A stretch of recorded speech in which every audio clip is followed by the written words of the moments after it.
Do you think the exhaust sounds like Kelsey Grammer?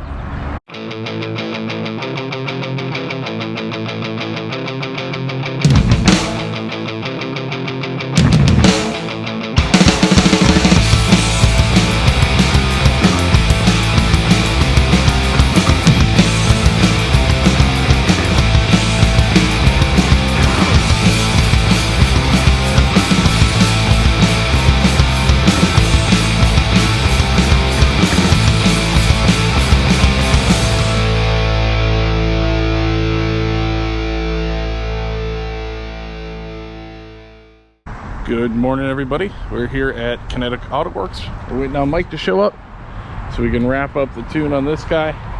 Got it off the trailer, rear suspension adjustments made, new fuel system in place. So hopefully everything checks out and we'll be ready to race tomorrow.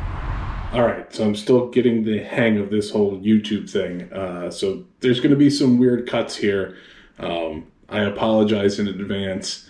I'll try to make it sound like a story, but feel free to critique me in the comments down below. I figured I should take a minute to talk about how the dyno went. Actually went really well. You know, we've been struggling on the dyno with problems along the way. But since last time, you know, all new valve train in the car, the fuel pump's been replaced, the Y-band's been replaced, we've got a Holley hydromat in there, and we're really stoked with the results. What do you do? I'm a web developer at NASA. Okay. Which sounds more exciting than it really is. You're the Matco guy, right? Yeah. All right. You're used to taking people's paychecks then.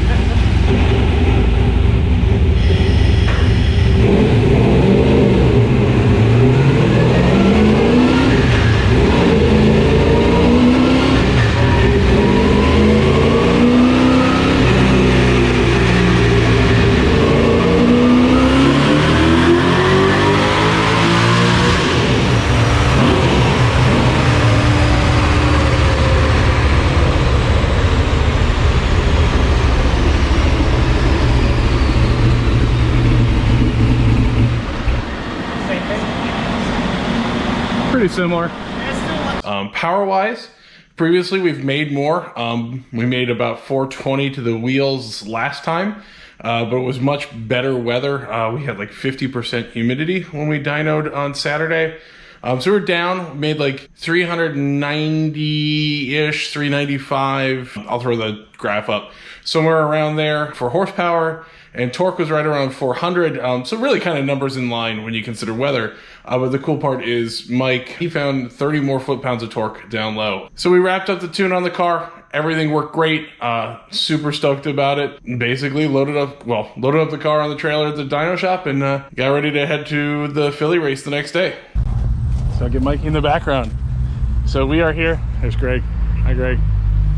So we're here at the Philly DC combined event. The car survived the dyno. Don't run away, Greg. Simmons is driving Danny Keogh's car. Simmons just bought Danny's car. Camaro's here. I'm gonna eat some lunch and then we're gonna see how bad I fucked up the rear suspension. Sounds good. Race car. Perfect. Just a quick recap, because I don't think I covered it yet. When I set up the suspension, Ron Vermalm, who's another incredible racer from RS Racing, and run his stickers in the car, he gave me a ton of setup information for this car because he's taken one of these to a national championship. And he gave me all sorts of numbers and stuff to try to achieve with the rear suspension. When I built the car, I was aiming for those numbers. Somewhere along the way, stuff got changed. So we made some major changes to the back of the car. We changed the angle of the 3-link bars, and we lowered the rear suspension. We've done some spring rate changes, and I'm stoked. The car was working super well. I'm still getting used to the car, but it was fast. Believe it or not, it's easy to drive. It does like to slide the back end out, but it's entirely controllable and catchable. These cars, you kind of want to set them up loose because they're so big to get them around corners and stuff. So I'm really happy with how the race went.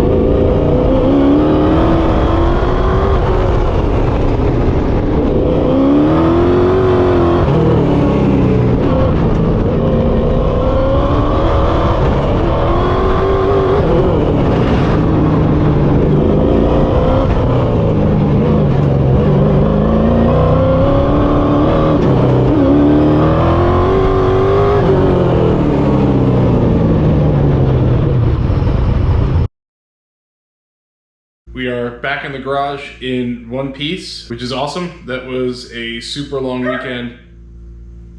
First off, huge thanks to Mike, who tunes over at Kinetic Auto Works, who's done the tuning on this car.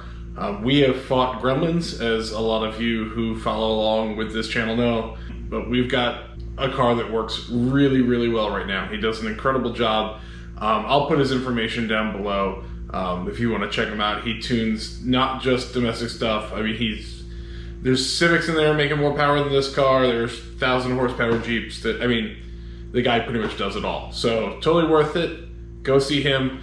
Not only was he super patient with the gremlins that this car had, he even loaned me his air saw for when we strapped this car to the dyno, and it rubbed a little bit due to suspension changes. Here, actually, let me show you.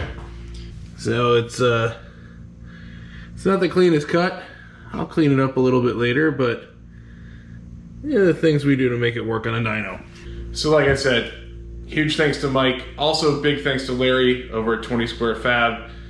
He's been there for just about every dyno session, helping us troubleshoot stuff, figuring it all out. He couldn't make the race on Sunday, but he and I talked a lot about the changes that we made to the rear suspension and came up with some ideas, and I'm super stoked to say that it worked. So I'm really happy with how the race went. Now we just get into Nationals prep. Nationals is less than a month away, about a month away. The tune's good, the suspension seems like it's working. Now we just gotta go through the car, nut and bolt the whole thing, change fluids, pack, and get ready for a long drive to Lincoln, Nebraska, where I'll be running against 36 other C-Prepared cars. Last time in 2019, I was just outside the trophies. I plan on being very much inside the trophies this year, so probably won't see much until we get to Nationals. I'll try to maybe do a vlog style video while I'm out there. Thanks for watching this one. Thanks for sticking it out. Wish us luck at Nationals, and we'll see you really soon.